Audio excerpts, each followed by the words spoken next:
Hello दोस्तों, अब हम देखेंगे आज संज्ञा के बाद सर्वनाम। सर्वनाम जो कि संज्ञा के स्थान पर प्रयुक्त होने वाले शब्द होते हैं उन्हें सर्वनाम कहते हैं। जो शब्द संज्ञा के स्थान पर प्रयोग किए जाते हैं उन्हें सर्वनाम कहते हैं। ये इसकी परिभाषा है। तो आइए देखते हैं सर्वनाम के भेद कितने होते हैं। सर्वनाम के 6 भेद होते हैं, जिसमें पुरुषवाचक, निश्चयवाचक, अनिश्चयवाचक, प्रश्नवाचक, संबंधवाचक और निजवाचक सर्वनाम।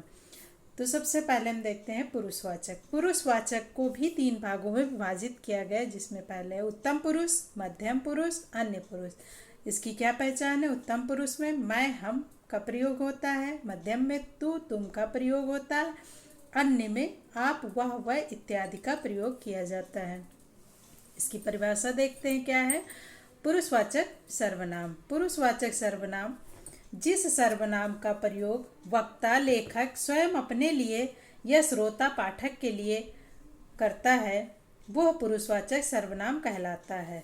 जिस सर्वनाम का प्रयोग वक्ता, लेखक स्वयं के लिए या फिर श्रोता या पाठक अपने लिए करता है वहाँ पर पुरुषवाचक सर्वनाम होता है। जैसे मैं किताब पढ़ता हूँ, इसमें मैं यानी जो पढ़ने वाला है पाठक, वो अपने लिए शब्द का प्रयोग कर रहा है मैं। ये मैं जो है उत्तम पुरुष का शब्द है। उसी तरह तुम गाना गाते हो, तुम यानी कि जो गाने वाला है वो तुम का प्रयोग कर रहा है, जो कि मध्यम पुरुष का है। मध्यम पुरुष की पहचान क्या थी? तू और तुम। तो इसमें तुम का प्रयोग हो रहा है, तो ये मध्यम पुरुष पुरुषवाचक सर्वनाम का उदाहरण है। आगे हम देखते हैं निश्चयवाचक सर्वनाम। निश्चयवाचक सर्वनाम जो सर्वनाम किसी वस्तु, व्यक्ति आदि की ओर निश्चय पूर्वक संकेत करे वो निश्चयवाचक सर्वनाम होते। जिसमें निश्चय पूर्वक मतलब निश्चित ही है कि यही है, वो संकेत होता है, उसे हम निश्चयवाचक सर्वनाम कहते हैं। जैसे पहचान क्या? यह किताब मेरी है। इसमें निश्चित है कि ये किताब मेरी है। जैसे मैंने कहा ये कलम मेरा है, यानी कि ये कलम मेरा है, किसी और का नहीं है। वो एक लड़का है, ये निश्चित है कि वो एक लड़का है। तो आगे हम देखते हैं अनिश्चयवाचक सर्वनाम। अनिश्चयवाचक सर्वनाम जिस सर्वनाम शब्द के द्वारा किसी निश्चित व्यक्ति अथवा वस्तु का बोध ना हो वहाँ अनिश्चयवाचक हो। जैसे पिछला हमने देखा निश्चयवाचक, उसमें एक निश्चित था कि हाँ ये हमारी ही वस्तु है। उसी तरह इसमें कुछ निश्चित नहीं, इसमें अनिश्चयवाचक यानी इसमें अनिश्चित है। इसकी पहचान क्या है? कोई कुछ।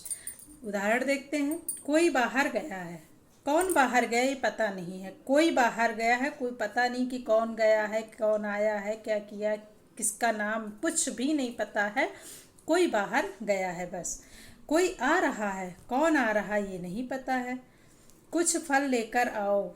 कुछ फल यानी कि कितने फल, कौन से फल लेके आओ।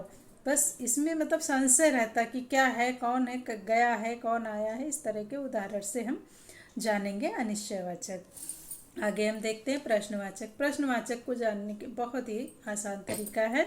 इसमें प्रश्नवाचक शब्दों का प्रयोग किया जाता है। जैसे जिस सर्वनाम में प्रश्नवाचक वाक्य बनते हैं, कौन, कहाँ, कैसे, किसको आदि शब्दों के द्वारा हम इसको पहचान सकते हैं। जैसे क्या आप स्कूल जाते हो? इसमें प्रश्न किया गया है, क्या आप स्कूल जाते हो? वो कैसा है? वो कैसा है, इसमें भी कैसा क्वेश्चन किया गया है। आप कहाँ गए थे? मतलब जिसमें प्रश्न पूछा जाता है दूसरे व्यक्ति से, उस जगह पे प्रश्नवाचक सर्वनाम आता है। तो इसकी बहुत ही आसान परिभाषा है। इसमें कौन, कहाँ, कैसे, क्या इत्यादि शब्दों का प्रयोग किया जाता है। आगे हम देखते हैं संबंधवाचक सर्वनाम। संबंधवाचक सर्वनाम परस्पर एक दूसरे के माध्यम से संबंध बताने वाले संबंधवाचक सर्वनाम है। परस्पर एक दूसरे के माध्यम संबंध बताने वाला शब्द संबंधवाचक सर्वनाम। उदाहरण जैसा करोगे वैसा भरोगे, जो पढ़ेगा वही बढ़ेगा, जिसकी लाठी उसकी भैंस, जैसा वैसा जो सो इत्यादि के द्वारा हम इसको पहचानते। जैसे जैसा करोगे वैसा भरोगे, एक दूसरे से संबंधित हैं। अगर हम जैसा करोगे लिखें फिर आगे वैसा ना लिखें, भरोगे और ना लिखें तो ये अधूरा वाक्य रहेगा। इसीलिए इसको जोड़ने के लिए वैसा, जैसा, वैसा मतलब एक ही मिलते जुलते शब्दों का प्रयोग किया जाता है। जैसा, जो, सो इत्यादि शब्दों के द्वारा संबंधवाचक सर्वनाम को हम पहचान सकते हैं। इसी तरह से आगे देखते हैं निजवाचक सर्वनाम।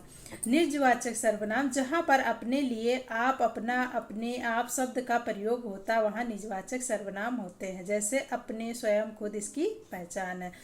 मैं अपना काम कर रहा हूँ, मैं अपना काम कर रहा हूँ, किसी और का नहीं। इसमें अपना शब्द आया, देखिए, मतलब जिसमें निजता दिखे कि हाँ मैं अपने लिए ही कर रहा हूँ, अपने लिए, अपने आप के लिए अपना काम कर रहा हूँ, इस तरह के शब्दों का प्रयोग होता है, वहाँ पर निजवाचक सर्वनाम होते हैं।